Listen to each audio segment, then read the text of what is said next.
আসসালামু আলাইকুম রহমতুল্লাহি বারাকাতুহু। বিসমিল্লাহির রহমানির রহিম।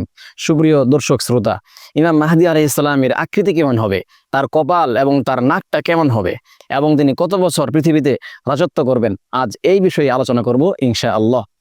আবু দাউদ শরীফের 4285 নম্বর হাদিস শরীফে এসেছে, নবীজি সাল্লাল্লাহু আলাইহি সাল্লাম ইরশাদ করেছেন, আল মাহদিয়্যু মিন্নি, ইমাম মাহদী হবে আমার পরিবারের অন্তর্ভুক্ত।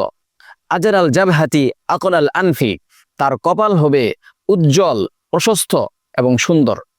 আকলাল আনফি, তার নাক হবে মানানসই, উঁচু।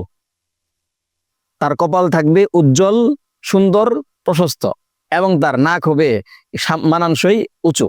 এবং তিনি কত বছর রাজত্ব প্রদান করবেন? ইয়ামলিকু সাবআ সিনিনা, এই 7 বছর রাজত্বের সময়টা কেমন হবে তাও হাদিস শরীফের মধ্যে এসেছে।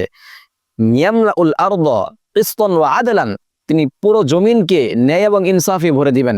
কামা মুলিআতিল আরদু জাওরান ওয়া যুলমান, যেরূপে ওই সময়ে পুরো দুনিয়া জুলুমে ভরে যাবে, তিনি তার বিপরীতে ইনসাফ এবং ন্যায় নিষ্ঠা দ্বারা সম্পূর্ণ দুনিয়াকে ভরে দিবেন। সুবহানাল্লাহ। এবং তিনি 7 বছর রাজত্ব করবেন।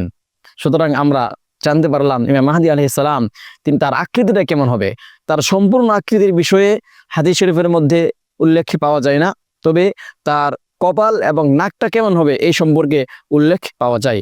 আল্লাহ তাআলা আমাদেরকে ইমাম মাহদী আলাইহিস সালামের সেই বাহিনীতে যোগদান করার মতো হায়াত দান করুক এবং তৌফিক দান করুন। আমিন।